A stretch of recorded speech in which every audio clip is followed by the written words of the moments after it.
మన సిఎంఆర్ జ్యువెలరీలో శ్రావణ స్వర్ణోత్సవం అన్ని రకాల 22 క్యారెట్ హాల్మార్క్ బంగారు ఆభరణాలపై గ్రాముకు 888 రూపాయల వరకు తగ్గింపు. విజయనగరం జిల్లా భోగాపురం అంతర్జాతీయ విమానాశ్రయం మెరిసిపోతోంది. ఎర్ర బస్సు రాని చోట ఎయిర్ బస్సును తీసుకొచ్చాం అంటూ కూటమి నేతలు పెద్ద ఎత్తున ప్రచారం చేసుకుంటున్నారు. అయితే ఈ ఆకాశ హార్మ్యాల వెలుగుల పక్కనే ఉన్న గ్రామాలు దురావస్థతో కొట్టుమిట్టాడుతున్నాయి. ఎయిర్పోర్టుకు భూములిచ్చి సర్వం త్యాగం చేసిన గూడెపు వలస వంటి గ్రామాల ప్రజల జీవితాలు ఇప్పుడు అగమ్య గోచరంగా మారాయి. ఎయిర్ బస్సులు దిగుతున్న ఊళ్లలో కనీసం ఆసుపత్రికి, కాలేజీకి వెళ్లేందుకు ఆర్టీసీ బస్సు కూడా లేని దుస్థితి. అభివృద్ధి ముసుగులో విస్మరించబడిన బాధితుల ఆవేదనపై సాక్షి టీవీ ప్రత్యేక కథనం. విజయనగరం జిల్లా భోగాపురం తీరంలో గగనతల విమాన రాకపోకలు మొదలయ్యాయి. 2023లో నాటి ముఖ్యమంత్రి వైఎస్ జగన్మోహన్ రెడ్డి శంకుస్థాపన చేసిన తర్వాత శరవేగంగా పూర్తయిన ఈ ఎయిర్పోర్టు క్రెడిట్ ను తమ ఖాతాలో వేసుకునేందుకు పాలకులు పోటీ పడుతున్నారు. కానీ ఈ రన్వే పక్కనే ఉన్న గూడెపు వలస పల్లెల్లోకి తొంగి చూస్తే అభివృద్ధి అసలు రూపం కనిపిస్తుంది.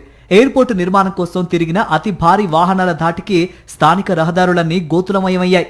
ఆటోలు, బైకులు కూడా వెళ్లలేని దుస్థితి ఏర్పడింది. ఊరు మారిపోయిందంట, ఎయిర్పోర్ట్ వచ్చిందంట, మారిపోయిందంట అని అడిగారు. ఊరు మారింది, ఏటి మారింది, మేము ఇల్లు కొట్టుకున్నాం, ఇల్లు ఒకటే మారే, మాకు ఏటి ఉపయోగం లేదు, ఏటి లేదు.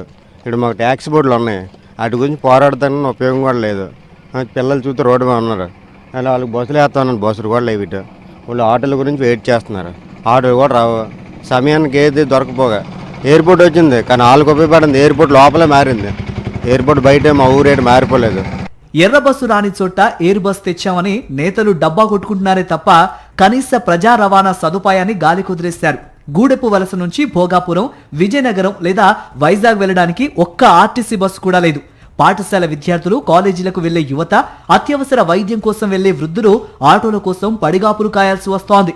మండల కేంద్రానికి వెళ్లాలన్నా 2 ఆటోలు, విజయనగరం వెళ్లాలంటే 3 ఆటోలు మారాల్సిన దయనీయ పరిస్థితి ఇక్కడి ప్రజలది. ఎయిర్పోర్టు వస్తే తమ బతుకులు బాగుపడతాయని, స్థానికంగా ఉపాధి లభిస్తుందని ఆశపడ్డ యువతకు నిరాశే మిగిలింది. బీటెక్, డిగ్రీలు చదివిన వందలాది మంది నిరుద్యోగులకు కనీస అర్హతకు తగ్గ ఉద్యోగాలు ఇవ్వకుండా 12 గంటల పాటు శ్రమించే హౌస్ కీపింగ్ పనులకే పరిమితం చేస్తున్నారు. ఈ భూములు తీసుకున్న వాళ్ళకి ఇంటికి ఉద్యోగం అని అడగడం, మళ్ళీ ఇంటికి ఒక 5 సెంట్లు జాగా కూడా అడిగిందండి. ఈ చుట్టుపక్కల గ్రామాల్లోనూ చాలామంది చదువుకున్న వాళ్ళు 10th క్లాస్ నుంచి పీజీ వరకు బాగా చదువుకున్న వాళ్ళు ఉన్నారు, కానీ స్థానికంగా మాకు ఎటువంటి ఉద్యోగ అవకాశ ఉపాధి అనేది కల్పించలేదండి. అది ఏంటంటే హౌస్ కీపింగ్ అనేది ఇవ్వడం జరుగుతుంది. అది కూడా 12 గంటలు నిలబెట్టి వాళ్ళతో వర్క్ చేయిస్తున్నారు తప్పించి మా క్వాలిఫికేషన్ తగ్గట్టుగా భూములు కోల్పోయి ఉన్నప్పటికీ మా క్వాలిఫికేషన్ తగ్గట్టుగా ఎయిర్పోర్ట్లో మాకు ఎటువంటి ఉపాధి అనేది కల్పించలేదు. ఈ ఎయిర్పోర్ట్కి అయితే మేము ఫస్ట్ డీపారం, లీజు పట్టాల భూములు ఇచ్చాం, కానీ ఎంతవరకు డబ్బులు జగన్మోహన్ రెడ్డి గారు వచ్చినప్పుడు వేశారు, కానీ ఈ ప్రభుత్వం నుంచి ఒక రూపాయి కూడా వెళ్ళి కోర్టులో ఉందండి. ఇంకా నేను పోల అయితేనేమి, 231 సర్వే నెంబర్ అయితేనేమి, R&R కాలనీకి ఇచ్చిన డబ్బులు అయితేనేమి హైకోర్టులో ఉన్నది, కానీ గవర్నమెంట్ అయితే రూపాయి వేయలేదు. ఎయిర్పోర్ట్ వచ్చిన తర్వాత డెవలప్మెంట్ అంటారు, కానీ మాకైతే ఏ డెవలప్మెంట్ లేదు. భూములు ఇచ్చిన పిల్లలకు కూడా ఎవరికి అందులో ఉద్యోగాలు చూపించలేదండి. మొన్న మేము లేటెస్ట్గా చూసామండి, స్థానికులకి 70% ఇచ్చామన్నారు, కానీ 70% కాదు, కానీ 20% కూడా ఇవ్వలేదు సార్. ఎయిర్పోర్ట్ కోసమో, పునరావాస కాలనీ కోసమో పంట భూముల్ని త్యాగం చేసిన రైతులకు పరిహారంలోనూ తీవ్ర అన్యాయం జరిగిందని స్థానికులు వాపోతున్నారు.